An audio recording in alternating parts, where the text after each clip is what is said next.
Oui, donc Uriel Rosenblum, votre serviteur pour cet après-midi. Et donc, moi, j'ai une expérience. Bon, moi, je viens de la psychiatrie de l'enfant et de l'adolescent. Je ne dis pas pédopsychiatre, je dis psychiatre de l'enfant et de l'adolescent. Je m'en expliquerai peut-être tout à l'heure. Et donc, j'ai beaucoup travaillé autour des interactions précoces avec les Bovici entre autres, avec Drina Candilis, avec beaucoup de gens ici réunis. Et donc je suis très heureux de me retrouver ici dans un après-coup de tout ce qui s'est passé pour moi. Et actuellement, donc, je suis enseignant à Paris 7, à la fac de psycho, à Paris Diderot. Et je travaille à la Pitié-Salpêtrière autour de la parentalité à l'hôpital, c'est-à-dire l'accompagnement des personnes qui sont soignées dans un hôpital plutôt pour adultes et qui veulent avoir des enfants ou qui ont des enfants. Je pourrais aussi m'en expliquer un peu plus tard. Voilà, donc le premier orateur, c'est Paul Cesbron, qui est gynécologue obstétricien et qui a travaillé à la maternité de Creil en tant que chef de service et qui va nous faire part un petit peu de son expérience et de retracer un peu une certaine histoire. Alors, peut-être aussi ce qu'on peut dire autour de Paul Cesbron, c'est que c'est un être qui est particulièrement sensible à, l'histoire de la naissance, et il a écrit pas mal d'ouvrages qui récapitulent un peu tout ce qui a pu se faire, tout ce qui se fait et peut-être tout ce qui se fera. Et donc je rappelle comme ça en mémoire quelques-uns des titres de ses ouvrages. Donc en 2000, il a écrit un ouvrage autour de l'IVG 25 ans après. En 2004, en écriture avec Yvonne Knibiller, historienne, le titre, c'est La naissance en Occident. En 2009, avec Sylvain Missonnier, le titre, c'est 9 mois pour devenir parent. Et en 2014, un livre peut-être plus tourné sur l'aspect politique, c'est Aux sources de la démocratie sanitaire. Et il faut savoir aussi qu'il est l'un des fondateurs de la Société d'histoire de la naissance. Merci Auriel, merci aux organisateurs.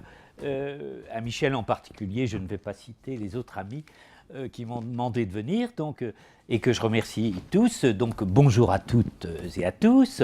Très heureux d'être parmi vous, très heureux. Je suis là pour entendre surtout, plus que pour parler, même si je dois parler. Et je vais essayer de dire quelques mots sans trop bafouiller. Voilà, donc oui, j'ai quitté les bébés déjà depuis quelques années. Mais j'ai essayé de poursuivre une réflexion qui pour moi est essentielle autour de la naissance, quoi, hein, c'est-à-dire ce surgissement de la vie qui nous fait vivre nous-mêmes, quoi.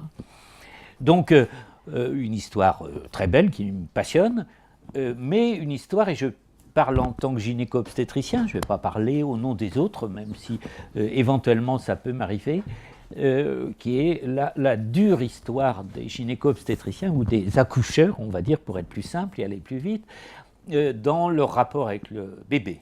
Voilà. Donc, un rappel historique que je vais essayer de faire très rapidement. Alors, nous autres obstétriciens, finalement, on ne connaît rien de la vie intra-utérine à très peu de choses près, jusqu'à une époque assez récente. Soyons clairs. Le bébé, nous ne le connaissons pas avant qu'il naisse. Voilà.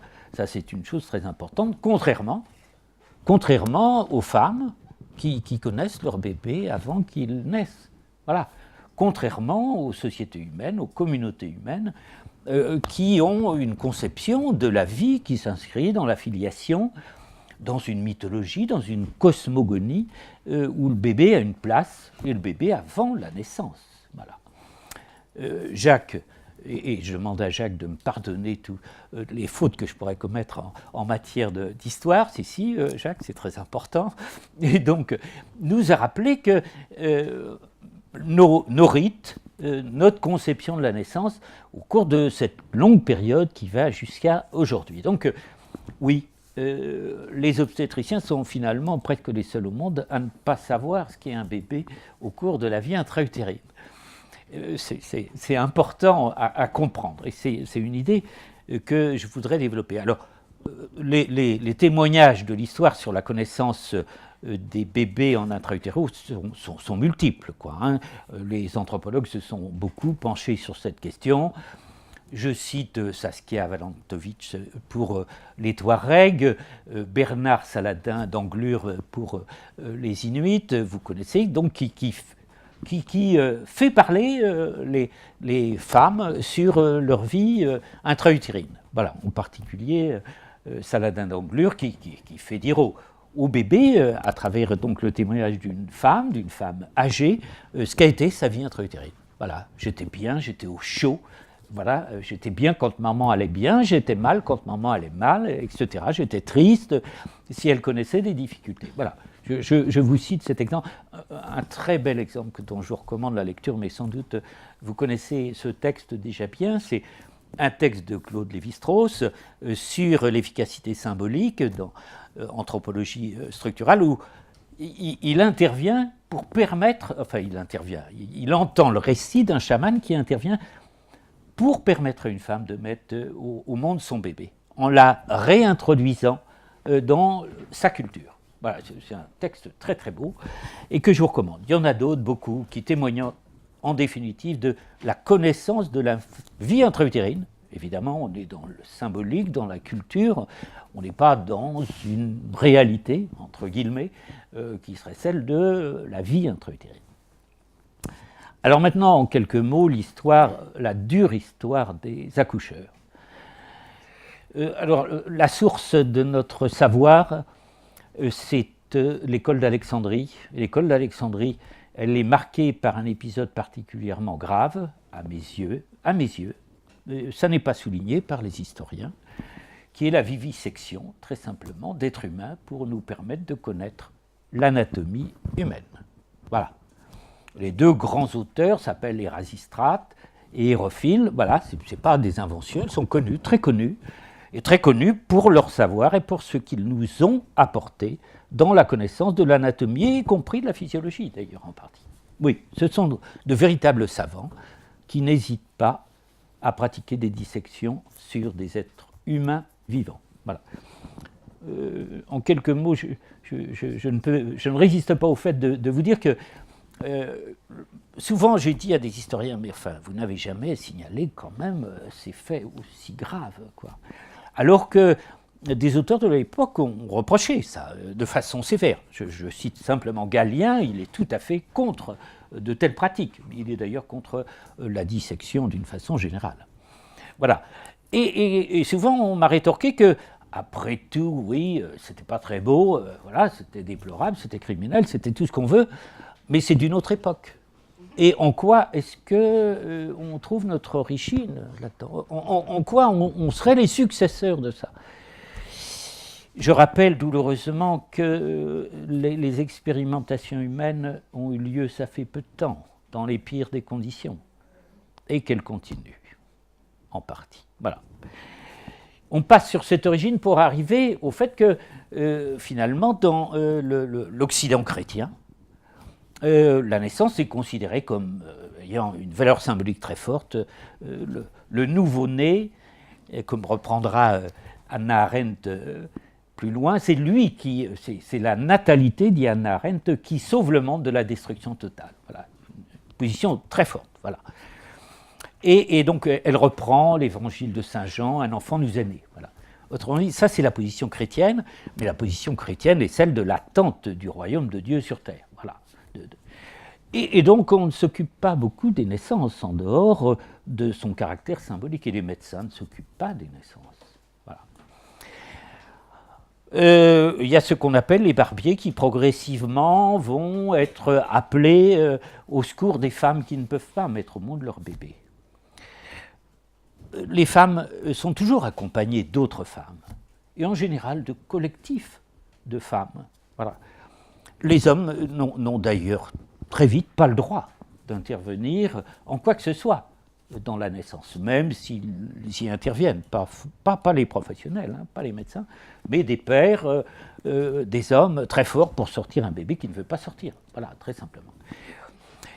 Les hommes sont appelés au-dessus du lit des femmes qui vont mettre au monde leur bébé comme il vous a été dit, Jacques nous l'a rappelé, au cours du XVIe, XVIIe. Voilà. Alors, est-ce que c'est la volonté de transformer les choses, quoi, hein, cette volonté prométhéenne de, on va dire, de la renaissance. Voilà, on ne peut plus être des êtres soumis, accepter n'importe quoi. La mort de la moitié de nos enfants, Montaigne, vous vous souvenez, a perdu 5 filles sur 6. Voilà, c'est la dure réalité. Et est-ce qu'on doit accepter ça éternellement? Il existe des médecins, les médecins sont faits pour soigner, et après tout, pourquoi ne s'occuperaient-ils pas des naissances? Voilà. Alors, qu'est-ce que recouvre ça? Je prends à contre-pied Jacques et je lui demande encore une fois de me pardonner. C'est pour des raisons populationnistes. C'est clair. Un État puissant, c'est un État peuplé. Je ne doute pas que les femmes veuillent mieux accoucher, ne plus mourir, ne plus avoir des bébés. Non, bien sûr. Je ne dis pas non plus que les médecins, il n'y en a pas qui soient attentifs à la souffrance des femmes. C'est clair. Je suis de ceux qui considèrent que la souffrance d'une femme au cours d'un accouchement qui est dystocique, autrement dit qui ne peut pas aboutir à la naissance simplement d'un enfant, c'est des souffrances qui sont absolument terribles. Absolument terribles. Voilà. Eh bien, on a laissé pendant, les médecins ont laissé pendant 15 siècles, Jacques l'a dit aussi, les femmes souffrir, voilà, sans intervenir. Ils vont intervenir donc à partir du XVIe siècle, et pour moi c'est clair dans un cadre populationniste. Et pourquoi je le dis voilà, sans retenue? Eh bien c'est parce que César Auguste, le premier empereur romain, déplore déjà la dénatalité de l'Empire romain. Et le témoignage est clair à travers Ovide en particulier dans les Métamorphoses qui signale clairement qu'effectivement les gens ne veulent plus d'enfants. Voilà, les Romains ne veulent plus d'enfants. Je passe. C'est simplement pour dire que et Ovide à ce moment, César Auguste, l'empereur, il édicte un certain nombre de lois encourageant la population. Voilà, la reproduction humaine. Voilà, on passe sur ces détails. Pour moi, l'intervention des médecins, l'appel aux médecins a pour but, effectivement, bien sûr, de s'opposer à la mortalité, tant néonatale que maternelle, c'est clair. Voilà, et pour avoir des enfants plus nombreux, et un empire ou un royaume ou une nation plus puissant. Voilà. Donc, première, on va dire, atténuation de, finalement, la générosité, de l'altruisme même qui pourrait guider des médecins à intervenir face à la souffrance des femmes. Deuxième caractéristique, quand les médecins interviennent, précédés par les barbiers, leur confrontation à l'enfant qui naît est une confrontation d'une extrême violence. On les appelle dans le cadre de ces dystocies, et c'est vraiment de l'ordre de la violence. Ce sont les crochets, les leviers, puis après le forceps, XVIIe siècle, mais les forceps, on en abuse. Voilà. Première caractéristique qui est très forte, puisque à la fin du XVIIIe siècle, Baudeloc, qui règne en maître sur la maternité port-royale, déclare à l'Académie de chirurgie qu'il y a des médecins, des chirurgiens qui abusent de l'utilisation du forceps et font mourir des femmes qui auraient pu accoucher tout à fait normalement. Voilà, on passe très rapidement sur ces données, mais qui pour moi sont très fortes. Je n'accuse pas mes propres collègues et donc ceux qui m'ont appris mon métier d'être des criminels, mais on est dans un rapport extrêmement violent avec la naissance. C'est vraiment dans les dystocies qu'on intervient. Faire une embryotomie, c'est un geste d'une violence extrême. Une embryotomie, ça veut dire que pour sortir un bébé, on est obligé de le couper en tranches. Hein. C'est ça que ça veut dire. Voilà. Et c'est ça notre histoire et le début de notre histoire. Elle est particulièrement violente.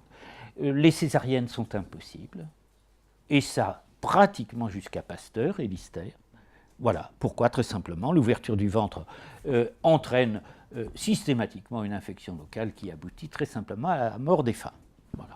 En plus, on ne connaît pas, les interventions intra-abdominales sont pratiquement impossibles pour les raisons que je viens de vous dire, qui sont liées aux conditions septiques, voilà, qui surviennent dans les conditions où on opère et je ne pense pas qu'il y ait beaucoup de progrès accomplis par l'obstétrique en dehors du forceps, qui constitue une possibilité, mais qui ne va pas aussi loin qu'on le pense. Il faut savoir qu'on pratique à ce moment-là des forceps, ce qu'on appelle au-dessus du détroit supérieur, qui ont en général des complications, qui entraînent des complications tant pour le bébé que pour la maman, qui peuvent être très graves. Voilà. On passe. Voilà notre origine. Et ça, c'est particulièrement important. Alors, il se trouve, et il se produit un phénomène tout à fait intéressant, qui accroît les volontés des nations d'avoir des enfants et d'en avoir le plus possible. La France est le premier pays dans l'histoire de l'humanité, en tout cas qu'on connaît, qui va réduire sa natalité à la fin du XVIIIe siècle. Alors, aujourd'hui, c'est incontestable, on le sait de façon très claire, la natalité diminue. Alors, entre parenthèses, ça veut dire que la contraception n'est pas liée à la pilule, hein, contrairement à ce qu'on pense, y compris donc le basculement anthropologique qui, pour moi, est essentiel, c'est-à-dire du statut des femmes, du statut d'égalité des femmes, n'est pas lié à la pilule. Même si Françoise Héritier a profité de l'apparition de la contraception moderne, qui assure, on va dire de façon absolue, quasiment aux femmes qui le veulent, de ne pas avoir d'enfants si elles ne le veulent pas. Voilà donc la situation. Alors la situation va basculer avec l'asepsie, ça c'est certain. Pasteur transforme les conditions chirurgicales, va permettre ainsi non seulement la réduction des septicémies à streptocoque qu'on appelle les fièvres puerpérales. Or, je rappelle quand même, l'expérience de la maternité hospitalière dans l'ensemble des pays européens, c'est un accroissement de la mortalité maternelle. On a des chiffres de mortalité maternelle à Paris, mais également à Madrid, à Londres, etc., qui n'ont pas existé dans l'histoire de l'humanité. Voilà, où on dépasse 10%. Non, au XIXe siècle. Voilà. Donc, la fin, c'est Lister et c'est Pasteur. Voilà. Donc, qui va permettre des transformations, des conditions et effectivement de survenue de la naissance qui vont devenir tout à fait différentes. Alors, pourquoi j'introduis la baisse de la natalité ? Eh bien, c'est parce que la natalité devient obsessionnelle en France, chez les politiques. Et les accoucheurs s'inscrivent dans la volonté politique des États. C'est très clair. Notre maître de l'obstétrique moderne, qui s'appelle Adolphe Pinard, il adore les bébés. Il lui faut beaucoup de bébés. Il protège les bébés. Pour lui, l'obstétrique, c'est la puériculture intra-utérine. C'est quand même très fort, ça. Hein, voilà. Mais c'est lui qui utilise ce terme. Et donc, il y a effectivement une transformation qui est très importante, hein, je veux dire. Mais c'est un eugéniste. C'est un machiste tout à fait classique. Voilà, il est populationniste comme pas deux. J'ai longtemps cru, parce qu'il n'a pas voté la loi de 1920 sur l'avortement, mais il n'a pas voté parce qu'elle n'était pas assez sévère. Voilà. Et celle de 1923 qui correctionnalise l'avortement, qui ne dépend plus des cours d'assises, il est furieux. Voilà. C'est pas possible de considérer l'avortement comme un simple délit. Voilà. Bon. On laisse tout ça, mais quand même, la personnalité d'Adolphe Pinard, qui par ailleurs est souvent présentée comme une personnalité admirable, qui a tout fait pour avoir beaucoup de bébés. Comme vous le savez, 1914, ça, la chair à canon, ça veut dire quelque chose. Hein. Ça veut vraiment dire quelque chose. Voilà. Et pendant ce temps-là, les femmes elles commencent à lutter pour de bon. Je suis de ceux qui considèrent que le féminisme ne commence pas au XIXe siècle, hein, mais que les femmes ont toujours lutté pour leur émancipation et lutté contre la domination masculine. Mais ça, c'est difficile à entendre. On me dit non, il y a une acceptabilité, y compris une espèce de fierté de donner la vie, de transmettre la vie, enfin, etc. Ce que je crois. Je ne doute pas de ça. Mais il y a aussi quand même le sentiment qu'il ne faut pas les prendre pour des lapines, quand même.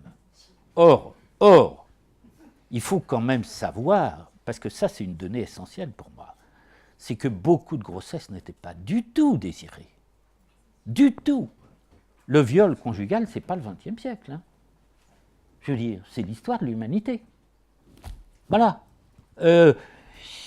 J'entends bien Jacques Gélis quand il nous dit cette volonté de se reproduire était une nécessité humaine. Voilà, agrandir la grande famille humaine. Enfin, oui, tout ça, je l'entends bien sûr, mais de façon contradictoire avec la réalité. La réalité qui était celle, en définitive, de grossesse infligée. Comment une femme, et pourtant les femmes en sont capables aussi, peuvent-elles adopter ce bébé qu'on leur a mis dans le ventre contre leur volonté? Eh bien, il y a des femmes qui le faisaient. Donc, voilà, on peut être admiratif, voilà, mais qui luttaient aussi pour qu'il en soit fini de cette histoire. À mes yeux, ça s'est terminé. Ce bouleversement anthropologique, je reprends les termes de Françoise Héritier, elle date ça de la pilule. Pour moi, non. Mais incontestablement, la pilule semble donner ce qu'elle appelle la clé de la domination masculine, cette forteresse inattaquable jusque-là, qui fait que les femmes deviennent maîtres de leur destin. Pourquoi?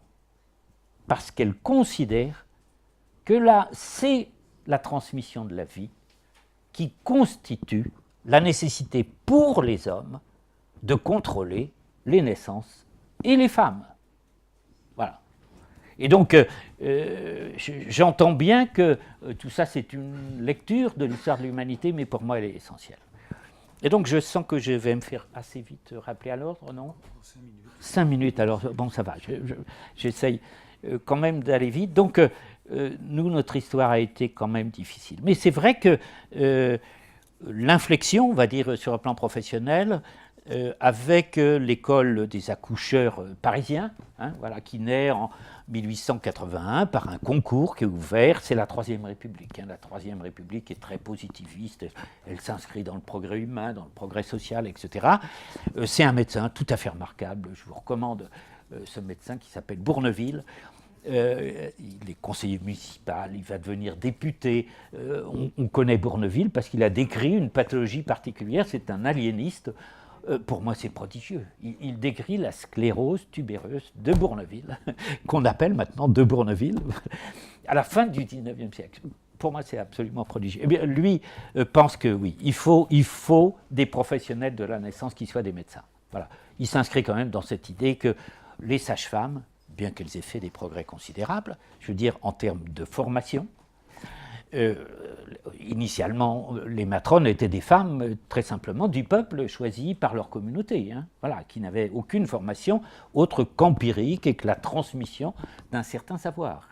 Voilà. Les médecins ont lutté contre les sages-femmes de façon particulièrement injurieuse.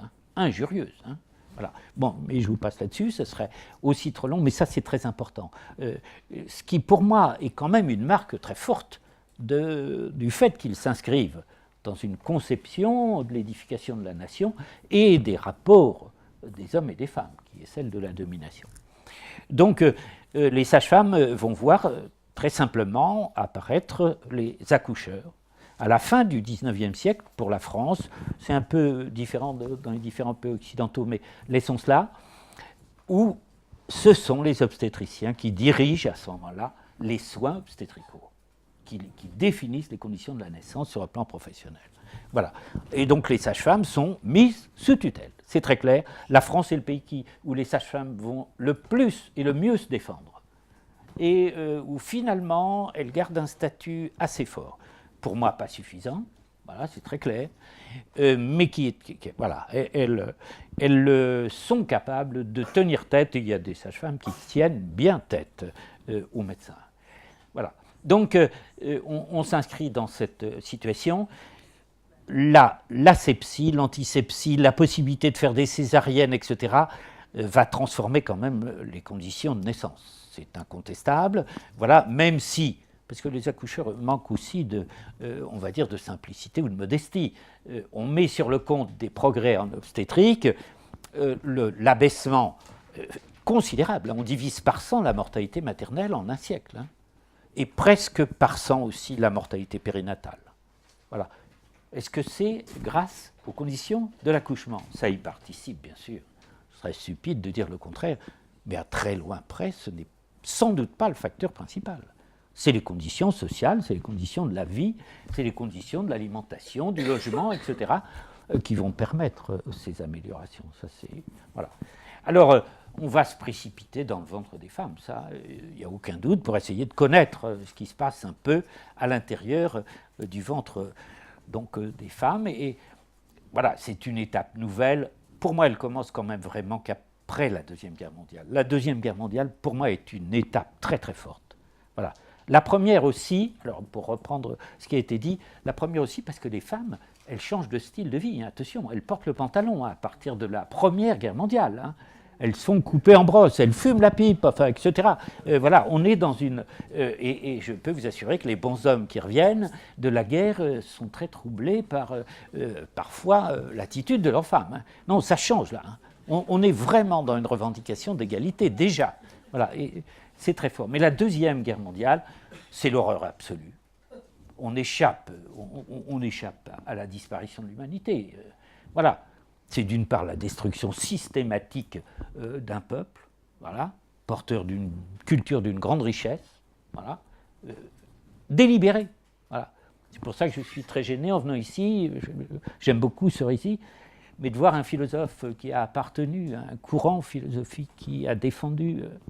voilà, mais c'est comme ça. Bon, on ne va pas insister sur cet aspect. On change après la... Et je crois vraiment que la volonté de libération a été très forte et a joué un rôle essentiel. On voit apparaître l'accouchement sans douleur. L'accouchement sans douleur, c'est invraisemblable le succès que ça obtient. Mais invraisemblable. C'est mondial, c'est pas français, contrairement à ce qu'on dit. On pourrait penser que c'est français. C'est porté, vous le savez, par la CGT, le Parti communiste français, ça vient du RSS, etc. Donc, il y avait de fortes raisons de se méfier, enfin pour toute une partie en tout cas, des pays occidentaux. Eh bien non, ça a un grand succès. Et il existe aujourd'hui encore des groupes, des sociétés, aux États-Unis par exemple, Lamas, voilà, qui porte le nom de celui qui a introduit l'accouchement sans douleur. Lamas, Fernand Lamas. Voilà. Et donc, oui, ça c'est une première donnée très forte. On va plonger dans la connaissance, on commence à comprendre des choses. La rubéole, par exemple, voilà, on a compris que c'était une maladie virale et qui donnait des malformations graves. Et on va la prévenir, c'est prodigieux. Voilà. On a des raisons d'être immodeste, quoi. Hein. Oui, je conclus. Oui, bien sûr, bien sûr. Donc, mille excuses. Il y a tellement à dire. Mais quand même, en deux mots, voilà, et ça va être la conclusion, apparaît à ce moment-là une véritable recherche de la vie intra-utérine. Du côté, on va dire, des accoucheurs, qui est de l'ordre de la physiologie et de la pathologie, ça c'est tout à fait clair. On découvre des tas de choses, l'échographie, il faudra en parler longuement, voilà. Le diagnostic prénatal, le pauvre fœtus devient un patient. Hein. Il faut quand même savoir ça. Hein. Je veux dire, c'est dur hein, quand même d'arriver. Il est potentiellement patient. Je veux dire, tout fœtus est suspect d'être mal formé. Hein. Je veux dire, c'est ça que ça veut dire. Il y a peu. Maintenant, c'est vrai que la prévention est largement développée, mais quand même, on ne suspecte pas tout le monde d'être mal formé. Voilà. Et tous les bébés. Voilà, alors c'est dur, ça apparaît excessif de dire ça, mais c'est quand même ça qui s'est passé, le basculement dans la recherche systématique de pathologies fétales. Donc on connaît... Alors c'est rééquilibré par les psychistes, on va dire, pour aller vite quand même. Hein. C'est-à-dire le bébé est une personne, on a cité Bernard Martineau, même si aujourd'hui certains aspects peuvent paraître un peu vieillots quand même, mais oui, il y a l'émergence du bébé intra-utérus comme personne. Et ça, c'est quand même très fort. Voilà. Le graine, l'aptonomie, ça a été cité. L'aptonomie, pour moi, c'est très fort. Ça vient des wagons plombés qui emmenaient Vellman vers les camps de concentration.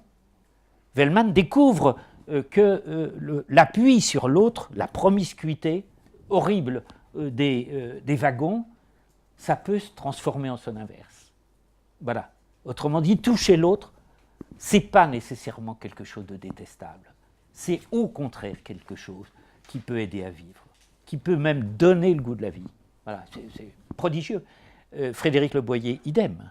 Frédéric Le Boyer, alors il est très critiqué, et finalement, il dit, les bébés, on doit leur apprendre le bonheur. C'est notre première tâche. On doit tout faire pour que le bébé soit heureux. Voilà. Moi, je découvre à ce moment-là que les bébés, ils sourient. Vous voyez ? Et que le sourire, c'est un truc inimaginable pour moi. Pourquoi les bébés, ils sourient ? Avant même de sourire, comme on dit consciemment, volontairement, dans un appel à la maman, à sourire. Non, ils sourient dès les premiers jours. Voilà. Et donc, cet aspect, pour moi, tout à fait prodigieux, et nous est aidé, évidemment, par tous ceux qui essayent de réfléchir. Alors, le groupe de recherche sur le nouveau-né, ce qu'on appelle le GRAIN, voilà, avec des gens qui sont pour moi tout à fait admirables. Pourquoi j'ai intitulé cette communication, comment dit-on, fœtus en humain ? Eh bien, très simplement en hommage à Bernardis, que certains, beaucoup, sans doute tout le monde connaît ici. Eh bien, Bernardis, lui, lorsqu'il fait entrer une femme dans sa salle de consultation, il commence par dire « bonjour » à cet enfant qui est dans le ventre de sa mère. Il dit bonjour à l'enfant. Voilà. Et il n'aime pas le terme de bébé. C'est assez curieux. Pour lui, il trouve que ça fait un peu ridicule, bébé. Voilà. Donc, il ne dit pas, mais même si finalement, ça lui arrive de le dire, mais principalement, il le considère comme un enfant. Voilà, c'est très fort. Voilà. Et donc, j'atterris, et on en parlera, sur l'appel éthique du visage du nouveau-né. Pour moi, c'est ça qui est essentiel, en définitive. Il m'a fallu beaucoup de temps pour comprendre le visage du nouveau-né, pour apprécier, autrement dit, ce qui était une invitation à l'altérité, voilà, à ce qu'on appelle l'éthique, quoi, hein, c'est-à-dire la reconnaissance de l'autre, et la reconnaissance de l'autre avant soi, c'est ce que dit Lévinas, quoi, hein, et la responsabilité du côté de Hans Jonas en particulier, qui estime aujourd'hui, et on ne peut le dire qu'aujourd'hui en définitive, que les parents qui font un enfant, la femme et l'homme qui font un enfant volontairement, les yeux ouverts, lucides, ils le font avec cette volonté de responsabilité qui est celle de prendre en charge ce petit à sa naissance. Voilà. J'en termine là. On parlera de la mort après si on a le temps. Voilà, parce que